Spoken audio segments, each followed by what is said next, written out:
नमस्कार। आज हम भारतीय सशस्त्र बलों के कानूनी ताने-बाने में कुछ खास धागों को समझने की कोशिश करेंगे। जी।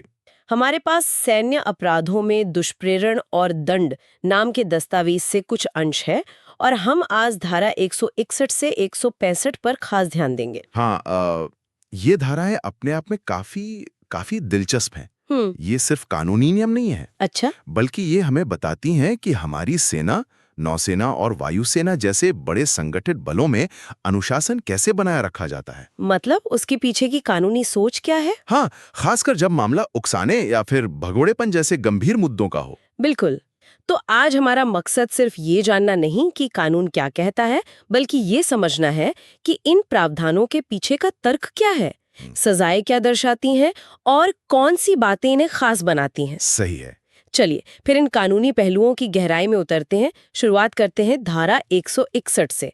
ये वरिष्ठ अधिकारी पर हमले के लिए उकसाने से जुड़ी है ना? जी। धारा 161 ओके। ये एक ऐसी स्थिति से निपटती है जहां कोई भी व्यक्ति, चाहे वो सेना के बाहर का हो या अंदर का, ओके। वो सशस्त्र बल के किसी सदस्य को अपने सीनियर अफसर पर हमला करने के लिए भड़काता है। और इसमें एक जरूरी बात यह है कि वो सीनियर अफसर उस वक्त अपनी ड्यूटी कर रहा हो। अच्छा, हम्म। तो यहाँ सिर्फ भड़काने या उकसाने पर ही सजा का प्रावधान है, भले ही हमला हुआ हो या ना हुआ हो। सही पकड़ा आपने। सिर्फ उकसाने मात्र के लिए ही 3 साल तक की कैद और जुर्माने का प्रावधान है। ये दिखाता है कि मिलिट्री स्ट्रक्चर में वो जो चेन ऑफ कमांड है और ड्यूटी पर तैनात अधिकारी का पद, उसका सम्मान कितना अहम है। मतलब सिर्फ सम्मान को चोट पहुंचाने की कोशिश करना भी दंडनीय है। हाँ बिल्कुल।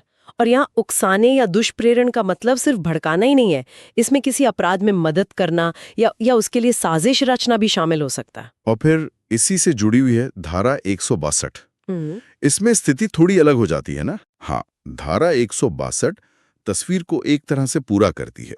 ये तब लागू होती है जब उकसावे के कारण हमला असल में हो जाता है। अच्छा। यानी किसी के भड़काने पर जूनियर ने अपने सीनियर पर वाकई हाथ उठा दिया। अगर ऐसा होता है तो फिर उकसाने वाले की सजा काफी बढ़ जाती है। 7 साल तक की कैद और जुर्माना भी। 7 साल। ये दिलचस्प है कि कानून सिर्फ इरादे, मतलब उकसावे, और उसके नतीजे यानी असल हमले के बीच इतना साफ फर्क करता है। 7 साल की सजा तो दिखाती है कि अगर उकसावे से अनुशासन सचमुच भंग होता है तो उसे कहीं ज्यादा गंभीरता से लिया जाता है। क्या ये सैन्य माहौल की खास जरूरत है? निश्चित रूप से। देखिए, सैन्य अभियानों और रोजमर्रा के कामकाज के लिए अनुशासन और आदेशों का पालन वो सबसे जरूरी है। अगर वरिष्ठ अधिकारियों पर हमले होने लगें या ऐसा करने के लिए उकसाया जाना आम हो जाए तो आप सोचिए, पूरी व्यवस्था ही चरमरा सकती है। हाँ बात तो सही है। तो धारा 161 और 162 ये मिलकर एक मजबूत संदेश देते हैं। ना तो कमान को चुनौती देने के लिए उकसाओ, और अगर तुम्हारे उकसाने से हमला हुआ तो परिणाम गंभीर होंगे। ये सिर्फ कानून नहीं है, बल्कि मिलिट्री ऑर्गेनाइजेशन के प्रभावी कामकाज की गारंटी भी है। ठीक है, तो ये तो हुई अधिकार और कमान की बात। अब आते हैं एक अलग तरह के अपराध पर, भगोड़ापन, जिसे डिजर्शन कहते हैं। धारा 163 इसी से संबंधित है। तो ये भगोड़ापन क्या है और इसे उकसाने पर क्या होता है? देखिए, भगोड़ापन या डिजर्शन का मतलब है जब कोई फौजी या नेवी या एयरफोर्स का सदस्य बिना छुट्टी या अधिकार के अपनी ड्यूटी या सर्विस को मतलब परमानेंटली छोड़ने के इरादे से चला जाता है। अच्छा, स्थायी रूप से छोड़ने का इरादा। हाँ, ये सिर्फ एब्सेंट होना नहीं है, इसमें वापस ना आने का इरादा, इंटेंशन, वो शामिल होता है। अब धारा 163 ये कहती है कि अगर कोई व्यक्ति किसी सैन्य कर्मी को ऐसा करने के लिए उकसाता है, मतलब उसे भाग जाने के लिए कहता है या मदद का वादा करता है, तो उस उकसाने वाली व्यक्ति को सजा दी जाएगी। और इसके लिए सजा क्या तय की गई है? इसके लिए 2 साल तक की कैद या जुर्माना या फिर दोनों हो सकते हैं। या एक सवाल मेरे मन में आ रहा है, जैसे सीनियर पर हमले के लिए उकसाने पर धारा 161 में 3 साल तक की सजा थी जी। लेकिन भगोड़ेपन के लिए उकसाने पर धारा 163 में 2 साल तक की। क्या इसका मतलब ये है कि कानून की नज़र में भगोड़ेपन को उकसाना अधिकार पर हमले को उकसाने से थोड़ा कम गंभीर माना जाता है? ये एक अच्छा अवलोकन है। सजा की अवधि देखकर तो ऐसा लग सकता है, लेकिन देखिए, दोनों अपराध अपनी अपनी जगह बहुत गंभीर हैं। अच्छा। सीनियर पर हमला वो सीधे तौर पर कमान और अनुशासन पर हमला है। वहीं भगोड़ापन खासकर युद्ध या तनाव के समय, आप सोचिए, यूनिट की क्षमता, साथियों का मनोबल और कभी-कभी तो राष्ट्रीय सुरक्षा के लिए भी बहुत खतरनाक हो सकता है। हाँ, ये भी सही है। तो शायद कानून सजा तय करते समय अपराध की जो तात्कालिक प्रकृति है और उसकी जो दूरगामी परिणाम हो सकते हैं, उनके बीच एक संतुलन बनाने की कोशिश करता है। भगोड़ेपन को उकसाना भी सेवा के प्रति निष्ठा को तोड़ने का प्रयास है और इसे बहुत गंभीरता से लिया जाता है। समझ गई। अब धारा 164 पर चलते हैं।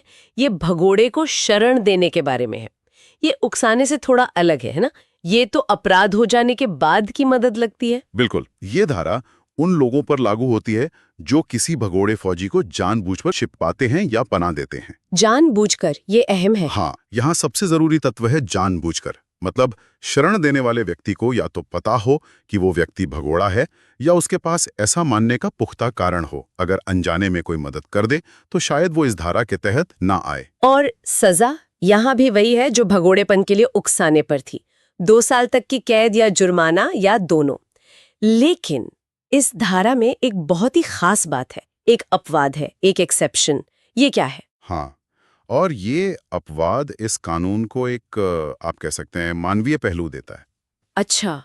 ये कहता है कि धारा 164 का प्रावधान उस स्थिति में लागू नहीं होगा जब भगोड़े को शरण उसकी पत्नी या पति मतलब जीवन साथी स्पाउस द्वारा दी जाती है। वाह, ये तो काफी अनूठा है। मतलब अगर कोई सैनिक भगोड़ा होकर अपनी पत्नी के पास जाता है और पत्नी उसे जानबूझकर भी छिपा लेती है तो उसे सजा नहीं मिलेगी।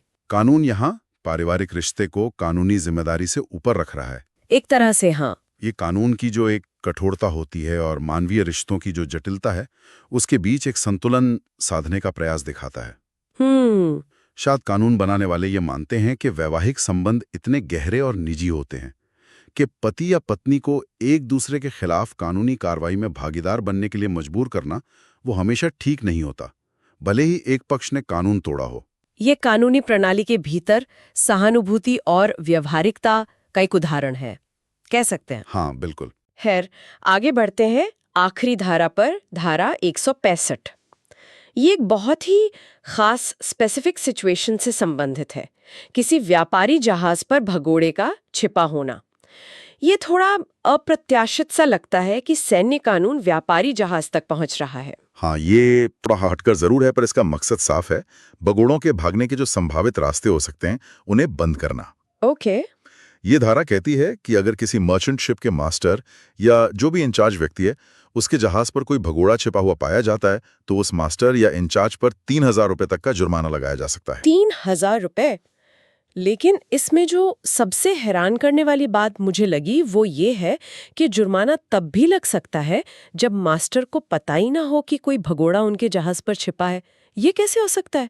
ये तो अन्यायपूर्ण लगता है। नहीं, यहाँ एक पेच है। देखिए, जुर्माना अपने आप नहीं लग जाता। अच्छा। ये तभी लगता है जब ये माना जाए कि मास्टर या प्रभारी वो अपने कर्तव्यों की उपेक्षा मतलब निग्लेक्ट ऑफ ड्यूटी या जहाज पर अनुशासन की कमी लैक ऑफ डिसिप्लिन इसके कारण उस भगोड़े के छिपे होने के बारे में अनजान रहे।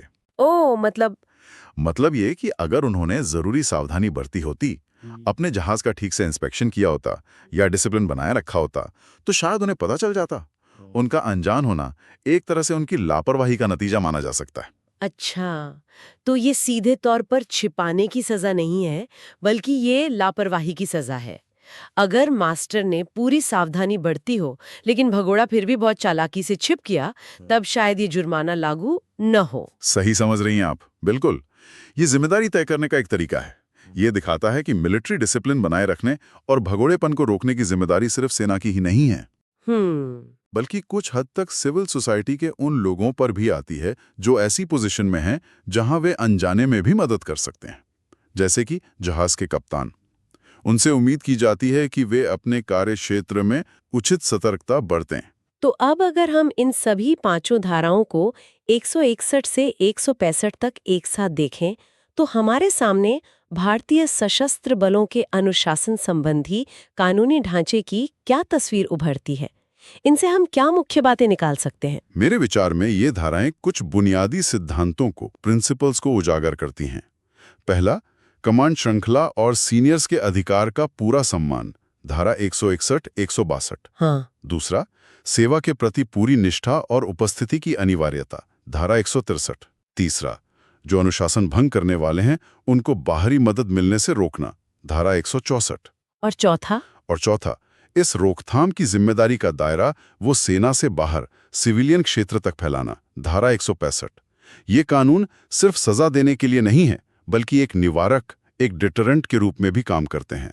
और हमने ये भी देखा कि कानून कितना सूक्ष्म है, कितना न्यूआंस्ड है। ये न केवल अपराध और उसके परिणाम के बीच फर्क करता है, जैसे 161 और 162 में, जी, बल्कि मानवीय रिश्तों की जटिलताओं को भी ध्यान में रखता है, जैसे 164 का अपवाद, और लापरवाही बनाम जानबूझकर किए गए काम को भी देखता है, जैसे 165 में। बिल्कुल।